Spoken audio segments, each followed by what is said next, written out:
All right, chapter 3, part 2 of Gulliver's Travel, the voyage to Laputa, where Gulliver explores the floating or flying island and finds that um, it is it is given its power to defy gravity by a huge magnet lodestone, which through repelling and attracting forces, can rise and fall. And we have what I can only take as a satiric, it's Gulliver, it's Swift, and satiric kind of description of going from point A to C, B to C to D to E to F to G to H, which strikes me as like some of the scientific writings of the time, and him having a bit of fun with that.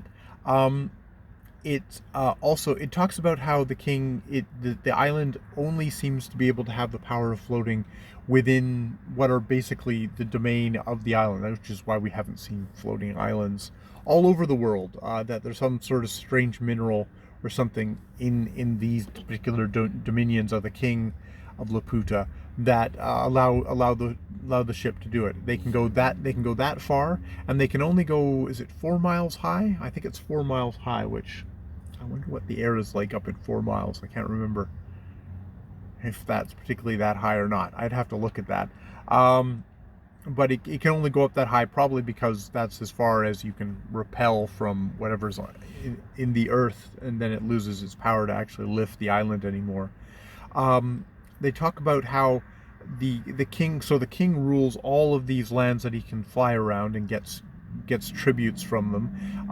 When subjects rebel, like a town will rebel, he'll fly over them, and when he's feeling really merciful, he'll just fly over them and sit there, depriving them of sun and rain. So basically, sort of starving them out. And then but if they persist, they'll start throwing rocks down at the inhabitants, smashing the tops of their houses, and all the rebels below will have to take shelter in caves or in cellars and stuff like that. And then the worst thing that they can do, the most harsh thing, is that they'll basically just drop the island, they'll squash everybody.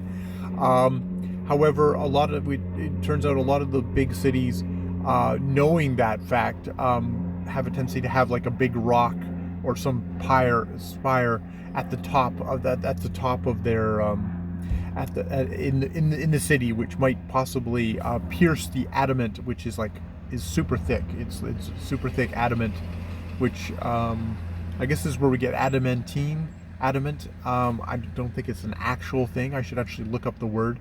But obviously very hard steel, some sort of substance. If it was like Wolverine, it would be adamantine, which would be a kind of the super strong steel of the Marvel universe.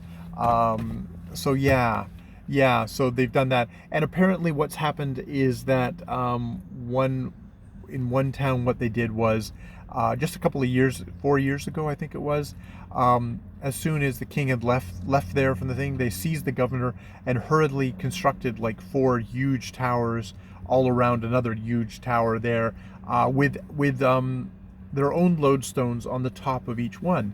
And what they found is, because they heard about the rebellion a good while later, they flew over the thing, and it was like, oh shit, we're having a hard time slowing ourselves as we're going lower. And what they found was, they've got these magnets there, and if we fly too low, it would permanently ground the island. So they ended up giving in to the conditions of this place. So there's been maybe a little alteration in the absolute rulerdom of this kingdom, which is interesting. I'm obviously out and about, and I don't have access to notes. This is definitely, I can see this is probably one of these, it's the lull chapter, because this is where he is, Swift is actually satirizing people like Sir Isaac Newton, who was a servant of the dominant faction of King George the First. They were in ascendancy, and Swift was sniping from the outside. So there's a lot of, satire on science. Some of it, I have to say, is kind of dry and tedious, but we'll see as we go along, because I can definitely see there'd be criticisms to be made, and we'll go from there. All right, I will leave it there. More videos later.